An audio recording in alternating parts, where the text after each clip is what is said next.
Hi, everyone. Thanks, Ken.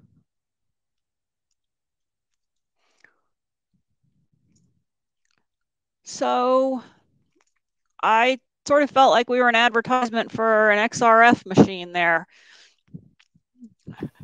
But I do agree. I've used it and it's exceptionally easy to use. And there are actually a myriad of protocols out there for lots of different organisms to use an XRF. And we've been trying to even use it with yeast, although we haven't quite figured out how to dehydrate them correctly yet. So now is the portion of the time when you can ask Ken about his phytoremediation cure. And we have scheduled about 15 minutes for that and then a break.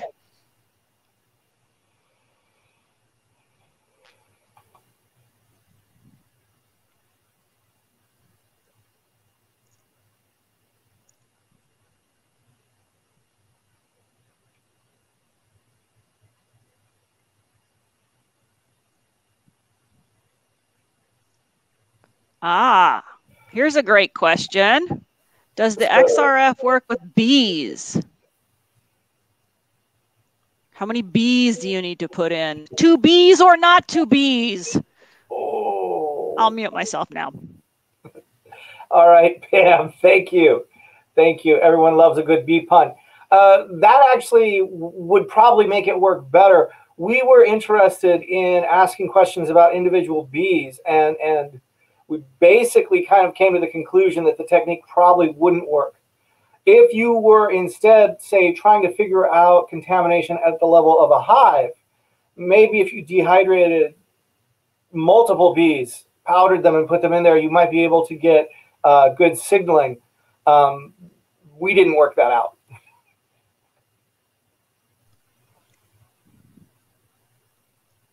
So the answer is you don't know yet. Pretty much. Pretty much. We have a good idea that it might work doing something different than what we did. How do you dehydrate a bee? It's Phoenix. You just leave it out. Actually, let me turn that one over to Jennifer Foltz-Sweat on how she preps those bees, because she gave me a prepped bee for that cup. So Ken's right, actually. So in order to dehydrate the bee, you can just leave it out in the room. It should only take a few days. I would estimate maybe 3 days to actually dehydrate the bee. So, you know, Arizona sucks all the moisture out of it. But you could just put it in a desiccator or something also for people who don't live in Arizona. Right, right, and yes, the desiccator would probably be the best thing to go with. Okay, we have another question. Do you have simulations of the phytoremediation for students to test in Excel or a similar environment? So I guess looking at analyzing the data? Yeah, I don't actually have any sorts of data sets that would be acceptable to use for students. But that is actually one way if you want to pull off a smaller cure, and it's one we actually got one of our colleagues and an administrator to do here on this campus. I call them in silico cures, where you basically hand them collected data and then allow the students to construct questions about that data. I unfortunately do not have that kind of data for phytoremediation. All right, and I think this is a good follow-up question, which was, do you think parts of this phytoremediation cure could be adapted as a non-majors mini cure? Do you want to comment on that? Yeah, I really do. Let me tap into one of the biggest frustrations of plant biologists is nobody learns about plants. And so even my best biology students coming into that class are completely unaware of the very basic physiological plant constructs that are why they are useful for phytoremediation, that are why they extract things. So really, whether I'm teaching a major or non-major, I'm probably doing the same things. And in fact, people are interested in plants for a whole lot of other reasons that are outside of why they'd be interested in biology. So I think you can definitely use those on something like this to bring students in that are not necessarily biology majors. So maybe a little bit of a follow-up, Ken, like how might you do that if it were, if you wanted to, say, cut the project down by a half or a third or something like that? Well, if I was cutting the project down by a half or a third, I would certainly I would certainly look at those things, at those experiments that could be done more quickly. So I've had students try to grow sunflowers in contaminated soils to see how much they would extract. That is not possible in a short cure. So for them, you'd probably want to encourage a shift towards the experimental techniques like a simple germination study, or looking at sunflowers that you can harvest from experimental and control areas. So a lot of how I would manipulate those time screens is to narrow the field of where they can ask the questions, constrain the variables, I believe is how my colleague Dr. Hackney Price put it very succinctly, to guide that work.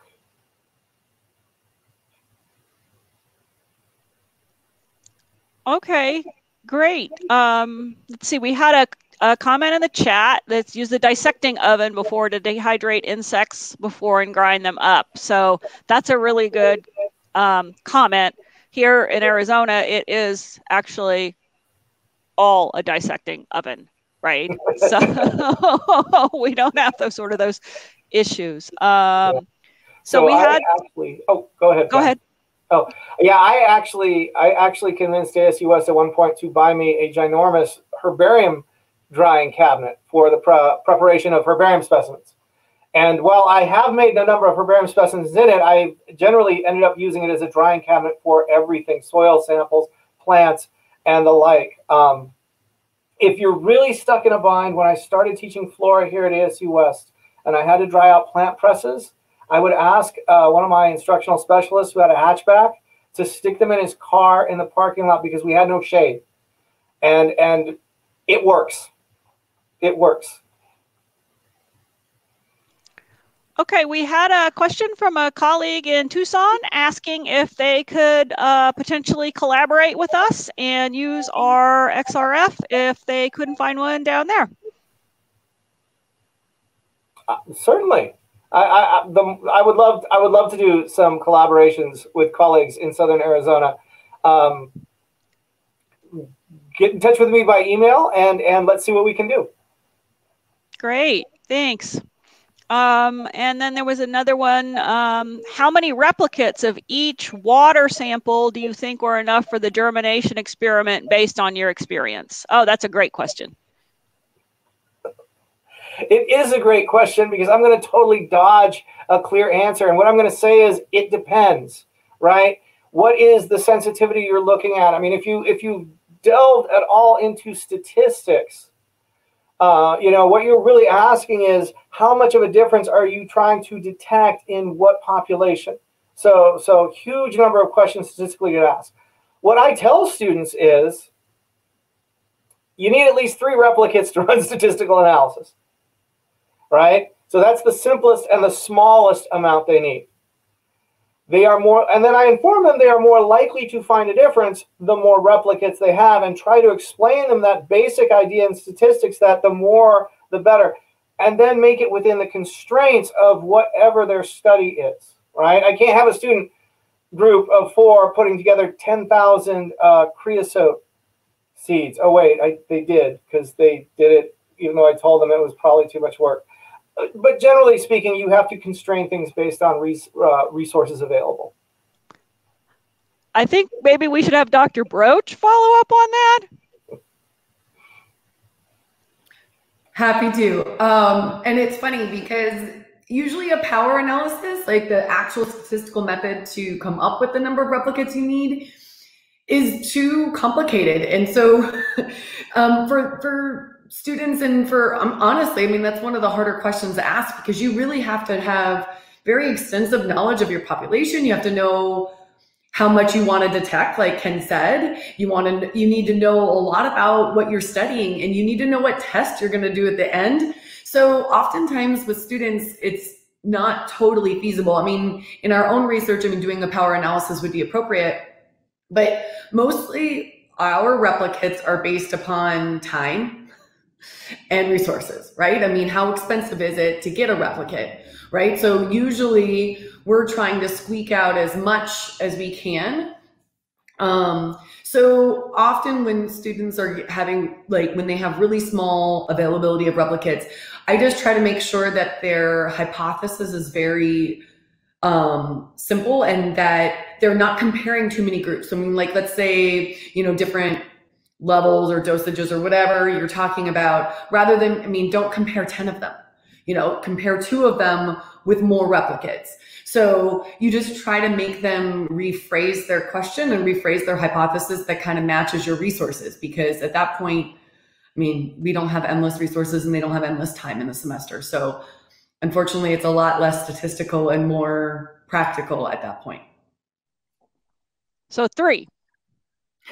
More than 3 people. Well, I mean, technically speaking, okay. Technically speaking, you can use 3, Ken. However, your ability to detect a difference with those few of a replicate. So you have to warn the students that it comes at a cost, right? Those few replicates come at a cost, that they may spend all of their time on those 3 replicates and they're not going to get the answer that they want, because they just don't have enough power. I mean, and usually the word power, translates into something that they understand. Sample size is power, and they usually understand that part. So, but more than 3, please. All right, we got another great question here. When students sign up for our iCure at ASU West, do they know they are enrolling in a certain course, like specifically on phytoremediation? And yes, they do. We advertise them based on topic. It rotates around between interested faculty, and we do advertise based on what the topic is and who the instructor is. And we've had topics that included, I did a microbiome one because I was involved in another NSF project called AREM, Authentic Research in Environmental Microbiology, that was out of CUNY School. I received workshop training at a ASMQ one summer, and so I did a microbiome cure, and then I did another general microbiology cure. And so we typically have had interested faculty who had the time and thought it would be fun to teach cures.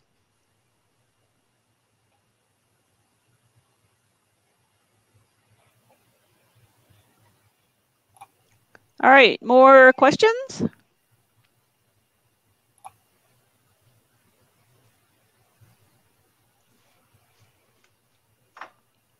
That's my iPad.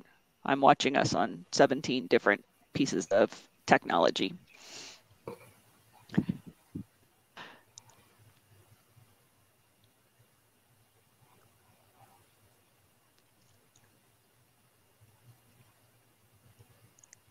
Okay, I don't see any more questions in the chat. We were going to take a break. We did have one question that we didn't fully answer before, which was, do we think that we can use our documents generally to develop a cure in criminal justice? And I wanted to answer that quickly, saying that we have another project. We're collaborating with Phoenix College, community college just a little bit south of here, And they are using some of our documents as well as expanding on those and doing other activities. And their cures have included it was a statistics cure, right, Jennifer? What Frank did. Yeah, it was a statistics cure, and there's also one that used the criminal database it was a linear algebra course or a differential equations course.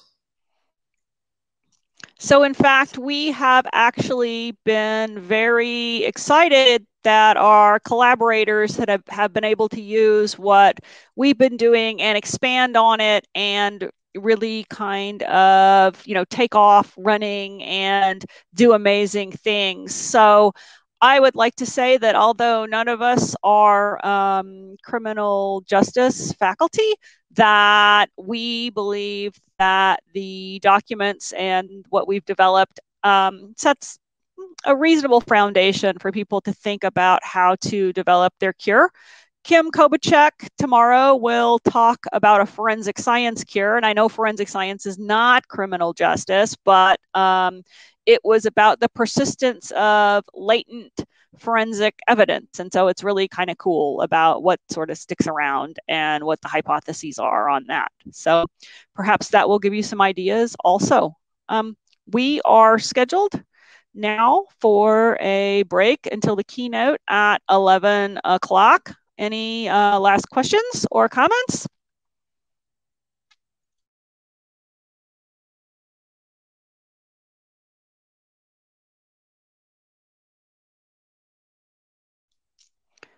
Okay, then we look forward to seeing you in half an hour.